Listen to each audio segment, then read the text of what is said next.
Hello and welcome to AI Amplified, Healthcare AI Discussions with Dr. Heather Bassett. AI is here, it's real, and it's making a major impact.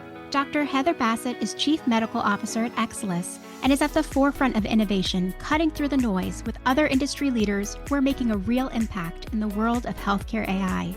AI Amplified is brought to you by Exelis, an AI-driven healthcare technology company transforming the payer-provider dynamic. Let's give a warm welcome to healthcare industry champion and our host, Dr. Heather Bassett. Welcome, everyone, to AI Amplified.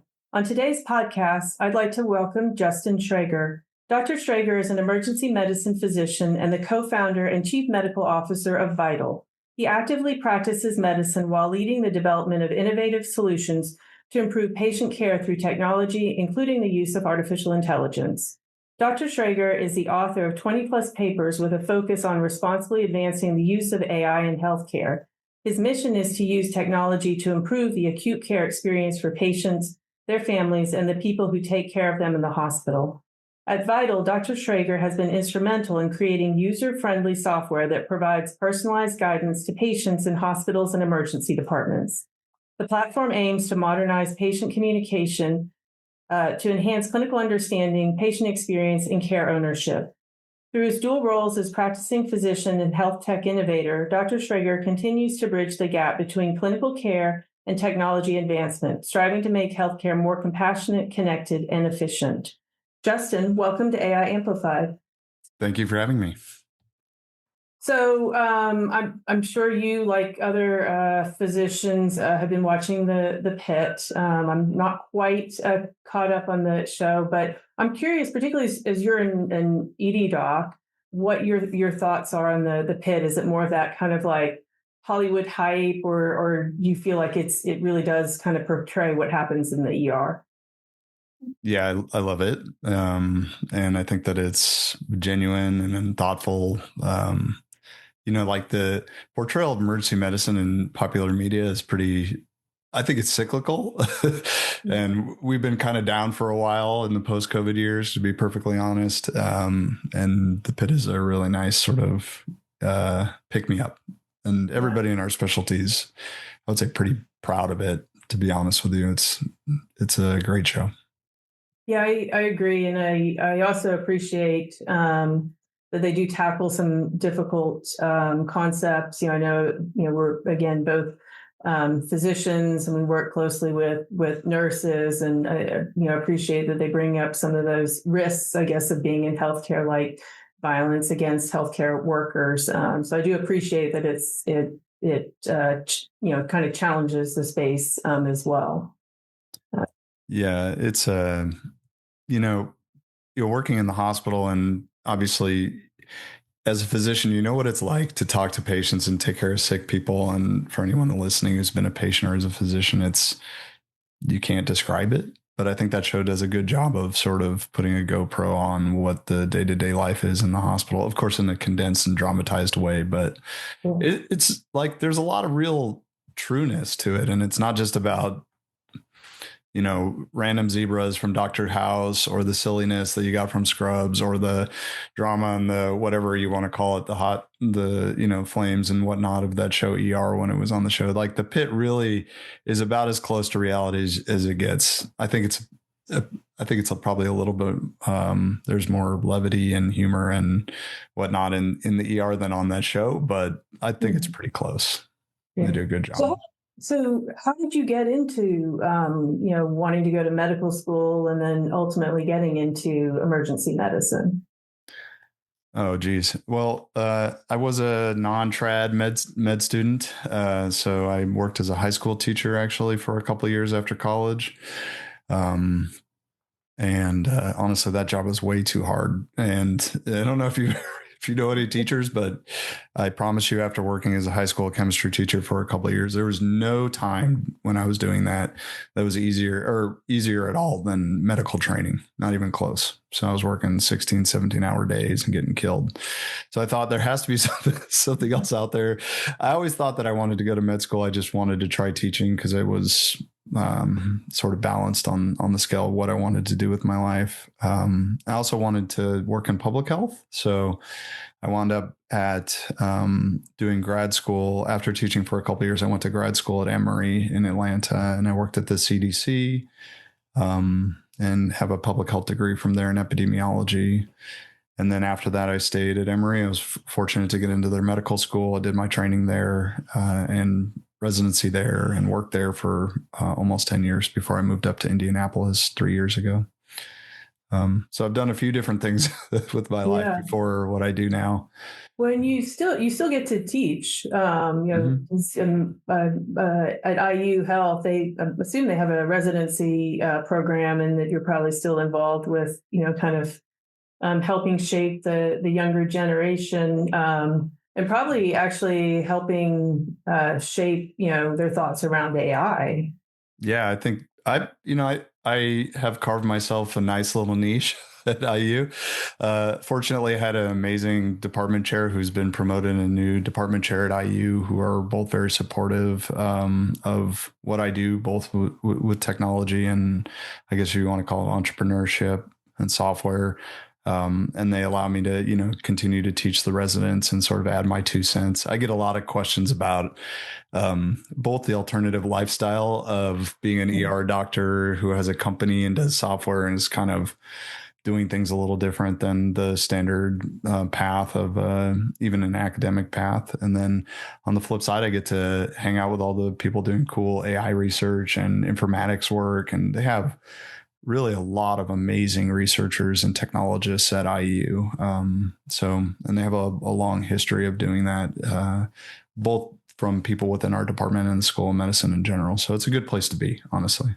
That's I like that you said that, because that's how I feel. Because I used to work as a hospitalist for quite a few years, and then next thing I knew, I was working with a healthcare tech company, and I do really enjoy the marriage of the clinical piece. But I'm a bit of a tech nerd, and now that AI has been around for a few years within healthcare, I just find this space fascinating, and consider myself quite lucky to be in both areas. So now you've been with Vital how long, and how did you then make that transition from the ER into tech? Well, so when I was like I said, I have a degree in epidemiology and really a focus on health services research. So I did some research in that area during medical school. I married my wife as a PhD health services researcher, epidemiologist, and so we really do a lot of nerding out, I guess, if you want to call it, healthcare. and like I did a lot of that research during medical school, during residency, even if I published a few more papers. And as a sort of I would say, new faculty member, I was working on sort of that trajectory of becoming a funded health services researcher. And there are a couple of things that happened in my private life that made it a little more difficult. For example, my wife is an extremely successful researcher with lots of funding, and it's kind of hard chasing grants as a couple, to be honest with you. I don't know, if you have people listening that have a relationship like that, but I wanted to kind of do something different. I had spent a couple of years writing a paper on heart failure and observation units and things like that, and I thought it was going to be great. And I did a survival analysis. I thought it was really great. I don't think more than 10 people have read it. I wouldn't say it broke me, but I think at that point I looked at my career and I was like, you know what? I really want to do something a little bit different. I want to have success. I want to leave I wouldn't say a legacy, but I want to leave my mark on the specialty if I can. And so around that time, now I'm probably dating myself, but around that time was when people were really just starting to do natural language processing, so rudimentary natural language processing. This was way before vector models, and we were doing some simpler things, but it really piqued my interest. And I guess it was around that time that I started to work with Aaron. Aaron's the co-founder of Vital, myself and Aaron, and we started working on it almost 10 years ago. And what we really wanted to do from the start was to see if we could bring some, I I don't know, understandability to the area of healthcare with the most entropy. And I think that's probably the ER. It's like the most expensive, the most chaotic, the most unpredictable. It's just the most of everything. And at least in my opinion, which is one of the things that drew me to the specialty to begin with, was just sort of, I like the variety and the stories and the energy. And so we wanted to see if we could bring some sanity, predictability using modern analytical methods to that. And he came from a software entrepreneurial background. He created mint.com, which was a personal finance tool that was very popular, and really understands what it takes to sort of like build consumer grade software and to do deep machine learning and AI techniques to help people understand things. So it was a good match, sort of my clinical knowledge and background and his. So we decided to do, at the beginning, this was way before COVID. Okay. So we launched into a development partnership with Emory, and we created, I wouldn't say at that point we didn't have a company, but we had an entity where we wanted to see if we could predict things about the ER, operational AI. So we weren't doing clinical decision support. We were doing things like predicting who was going to be admitted to the hospital right after triage. So like you can predict with a bit of accuracy who's going to be admitted to the hospital based on their vital signs, the numerical, categorical data, vital signs, age, race, whatever. But if you really want to get it right, you have to take the two sentences written about each patient during triage and make sense of it. Because that nurse has a lot of experience, and that nurse writes something like, yes, you may have stable vitals. It's like 44-year-old male here with abdominal pain. He's rolling around on the ground sweating and he looks terrible. Things like that will be written about patients in the hospital. You know that, I know that, but that's the kind of thing that until recently, you couldn't take that information, that unstructured data, and put it into an analytical model to be used for anything. And that was right around the time that we started working together. We were able to do those things with the early vector models, paragraph vectors, word vectors, and things like that. And it really opened my eyes. So I guess that's kind of a long-winded way of saying we set out to improve flow, throughput, safety, whatever you want to call it in the ER. And we were doing great. And then just like everybody else, we had the pandemic hit. And all of our projects and pilots, or whatever you want to call them, in different facilities, sort of slowed down. And fortunately, I think that was the time period when I realized, or Aaron and I realized, because I was working full time still, and I realized, like, look, we need to do something good for people because right now everything's going wrong. Fortunately, we had a partner with Emory Healthcare at the time that they had the same mindset, which was do more with less, whatever you can to help anyone, you just do it. And so we were able to take what we were doing operationally and flip it on its head and give it to patients, which is something we had already toyed with. But we were like, all right, well, what if instead of telling the nurse in charge of bed control for the hospital who's going to be admitted, when they're going to be admitted, what if we tell the patient when they're going to be admitted, how long they're going to be in the waiting room, like how long till this thing gets done? What if we tell their family member who's not here, who's not even allowed to be here because there's no visitors? Like, what if we tell people, like, not just your white blood cell count is 14, like, what does that mean? Like, all the things that I think that, frankly, the modern consumer expects in everything that we buy and do in society, but just aren't in healthcare because there's just a lack of effort or care on the side of the EHR vendors, and the hospitals don't know what to ask for or demand because they're so used to having the same antiquated software systems that we're all forced to use, unfortunately, in healthcare. And and I agree, because it's typically, and we work in kind of more of that administrative waste area and kind of operations and rev cycle, and then there's a lot of AI that's towards the physician themselves, like ambient AI is making a pretty big waves out there. And while there are vendors that are looking at things from the patient standpoint, a lot of that is about kind of more still some throughput, but that really is taking, kind of flipping the lens and looking at it from the patient perspective.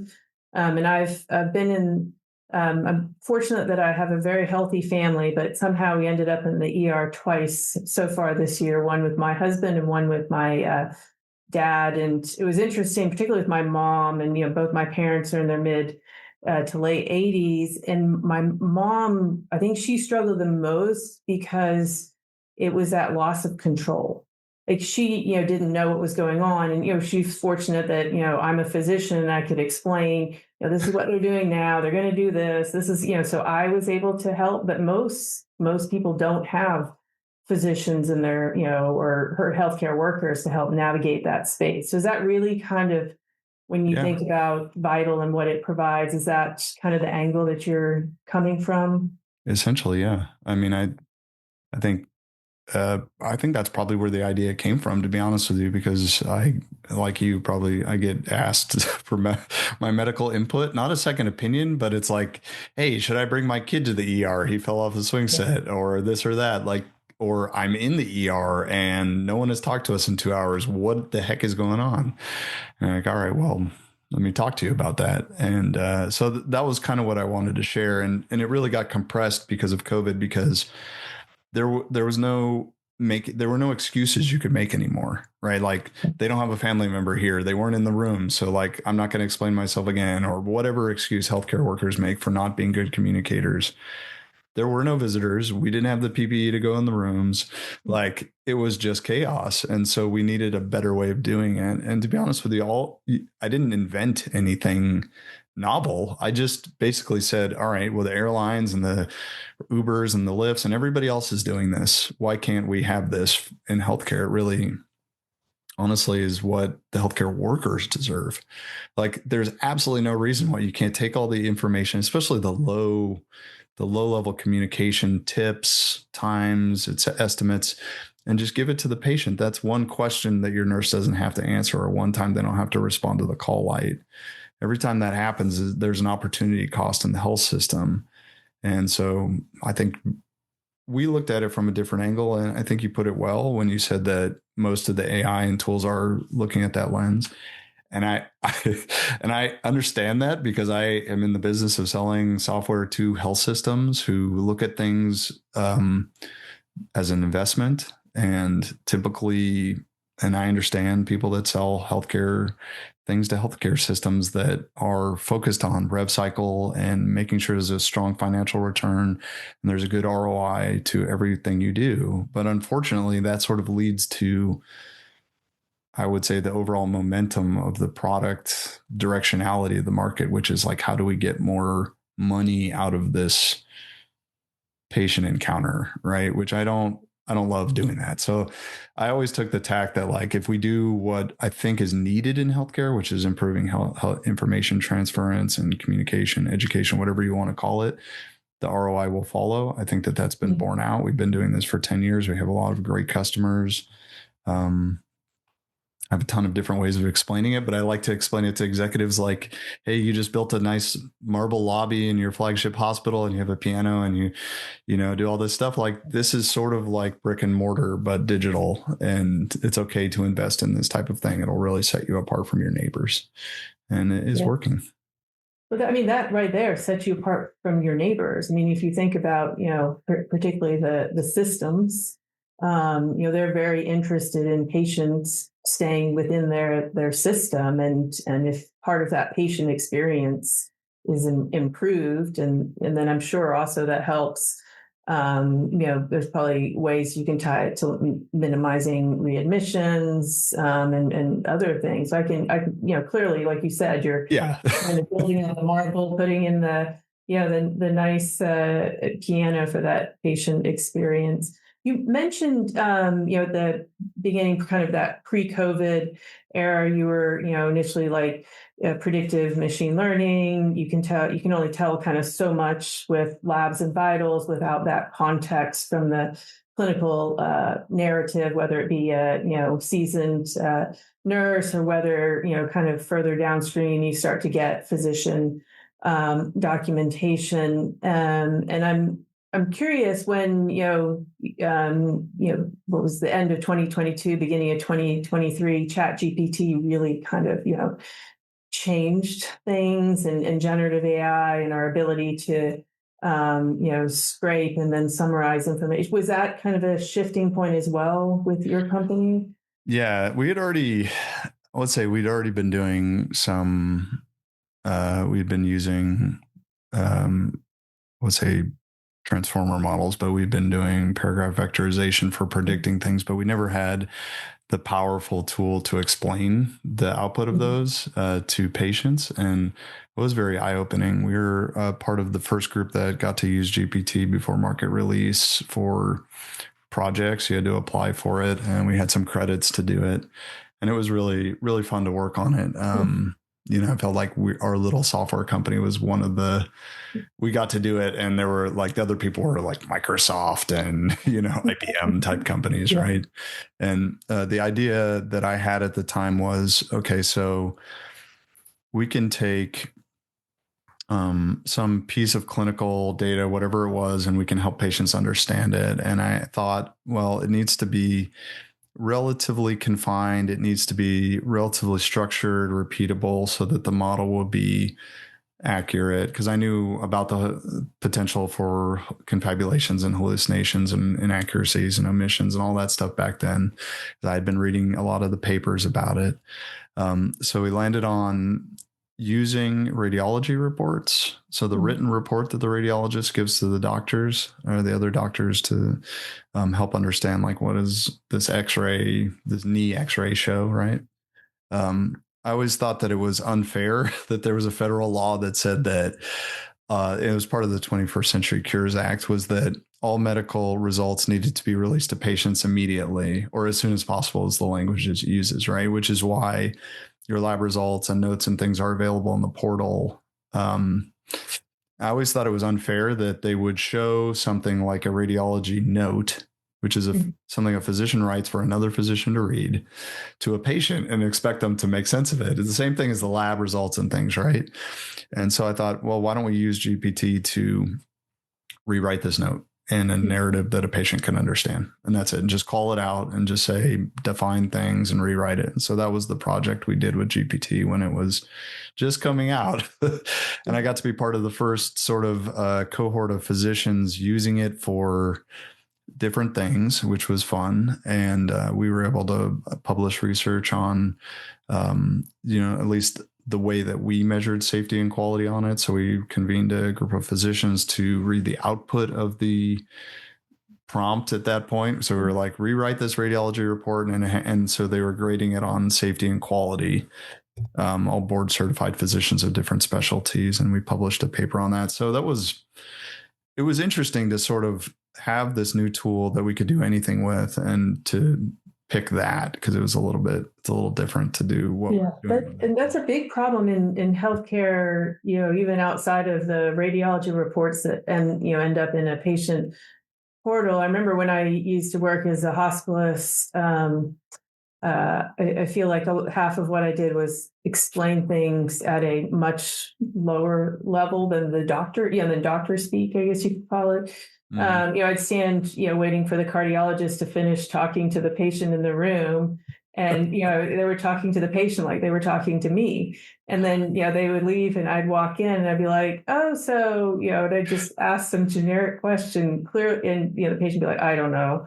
And so then I would kind of explain it in layman's term, which I think is about 90% of what I did as a hospitalist.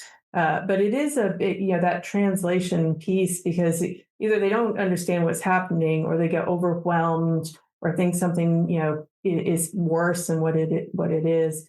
I know part of that you were involved in the AI care standard for patient communication, which I think aligns with some of what you're speaking to here. How do you, because as you mentioned, there's the Cures Act where, you need to have access to your medical information.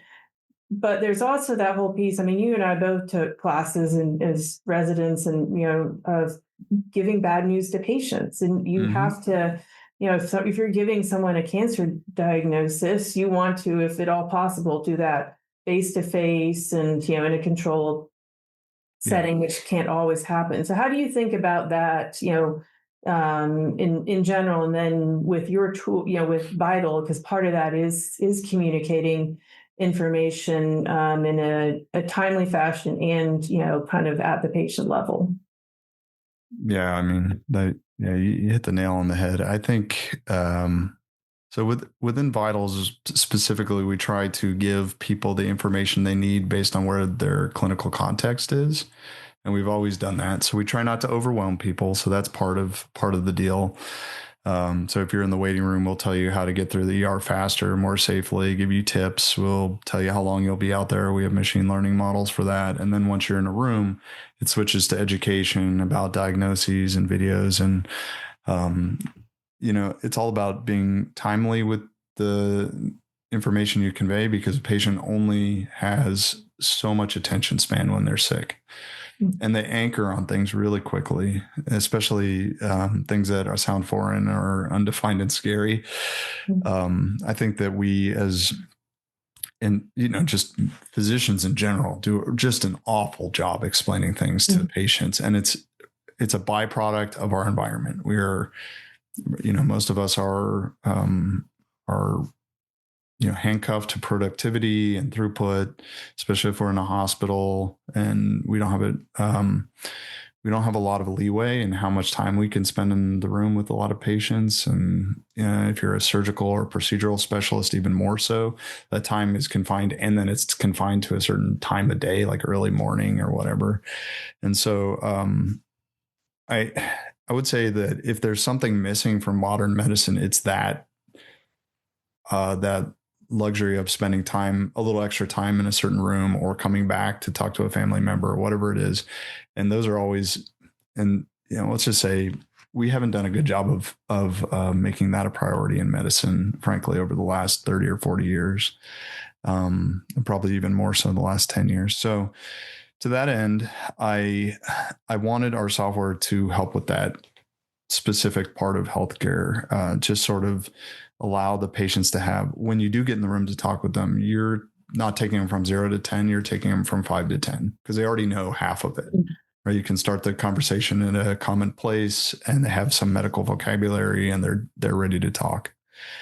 Now, what I've noticed over the last year, really, I would say 6 months probably clinically, is that almost all my patients are taking the clinical data that's coming to them in a piecemeal fashion, whether it's through a portal or something they hear a nurse say, or whatever it is, and they're going out to ChatGPT during the acute care visit, right?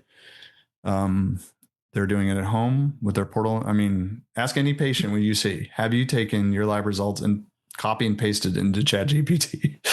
They're probably going to say yes, or maybe their daughter has, or their son has, or whatever, right? And that's happening. They're recording our conversations literally verbatim and popping them into ChatGPT and saying, tell me what the doctor just said, or, create an outline of what I need to do after this visit. And so I think that the risk there is that, and the reason why my company sponsored the AI care standard and why I wanted to participate in it and really find good people to lead that group was, how do we give health systems particularly, but other thought leaders in the AI world and whatnot, the tools? So we have a tool that you can use to help with this, and information to navigate that specific element of AI in the exam room, right? We spend 99 out of 100 minutes talking about improving diagnostic accuracy, speed, billing, whatever with AI.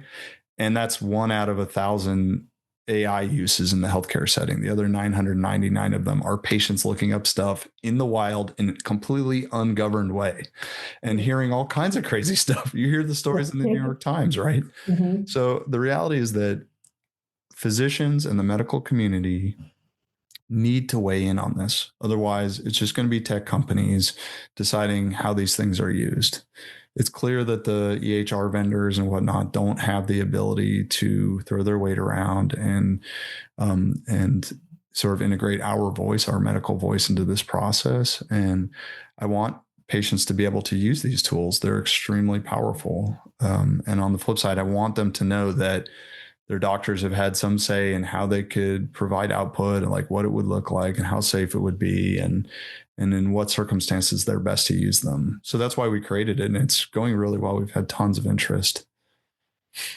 Yeah, it's definitely going to be interesting over the next couple of years how things evolve, and I completely agree that this is the time that the physicians, that other people that do the day to day within the four walls of the hospital or in the outpatient setting need to have a voice in how things move forward.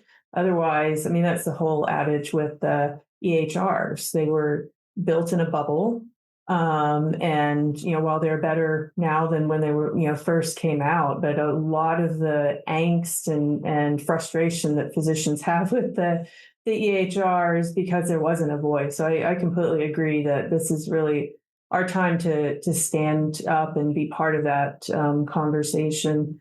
It's funny you talk about patients and ChatGPT. I showed my dad how to use ChatGPT, and then I was trying to figure out if that was a good thing or a bad thing at the end It's of both. the day. But yeah, he asked me, he's like, tell me about that AI thing. And I was like, okay, well, we'll have a lesson, and part of that lesson will be, things that it's good at, and then some safety things like do not put this in ChatGPT.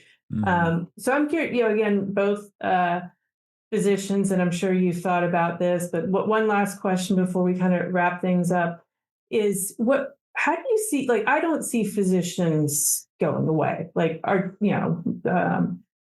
you see AI in the physician in the next couple of years? So when you kind of put your future hat on a bit.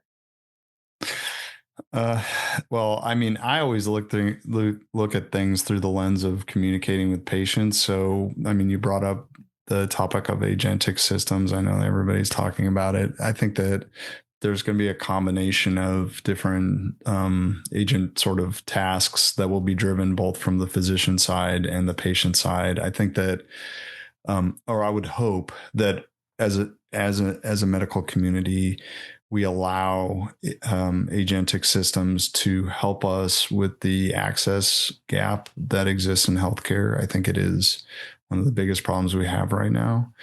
And then the next part of it is democratizing the parts of medical information that are, safe to get out there and safe for people to self-service, because I think it will help a lot, both with access and speed of care and quality. Physicians aren't going anywhere. Yeah. I think, like you said it yourself, you have to translate from one physician sometimes for your patient. And I mean, that is really the art of medicine. It's like, you got to take your stethoscope off and use it, even if the person has back pain.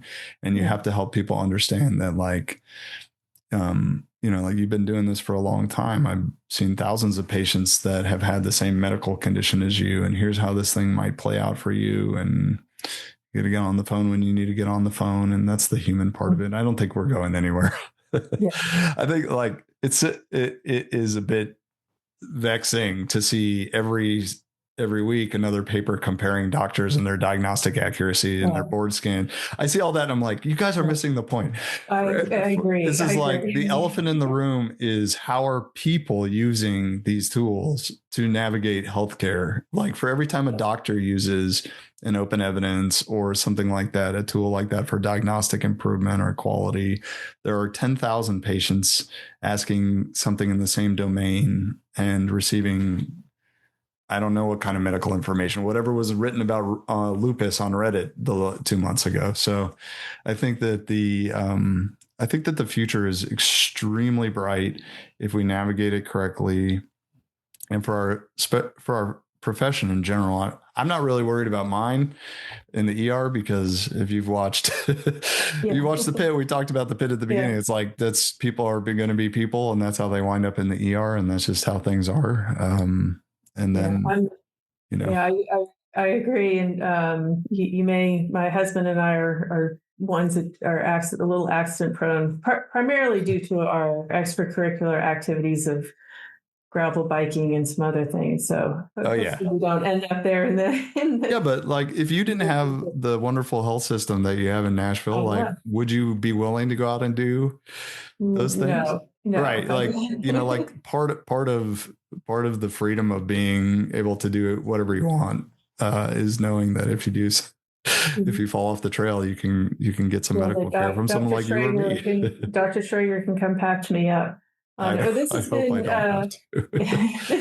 This has been great conversation. I really enjoyed kind of, again, turning the lens and really thinking about the patient experience and how the patient is trying to navigate this crazy healthcare system of ours, and how do we improve the tools and the way we communicate as physicians, as healthcare workers, and how AI really gives us the tool set to really move the needle. So thank you so much, everyone, for joining today. And thank you also, Justin, for joining. You can stay in touch by connecting with Justin on LinkedIn. That's linkedin.com/Justin, SCHRAGER. You can also follow Vital.io on LinkedIn or learn more about their website. You'll also find this information in our show notes. Thank you to our listeners for joining us today. Until next time, I'm Dr. Heather Bassett, and this is AI Amplified. Thanks for listening to AI Amplified. Tune in to the Healthcare Now Radio Podcast Network for more episodes like the one you heard today. To learn more about Exelis, visit our website at exelis.com. That's XSOLIS.com. You can also follow Exelis on LinkedIn, Facebook, and X. Dr. Bassett would love to connect with you.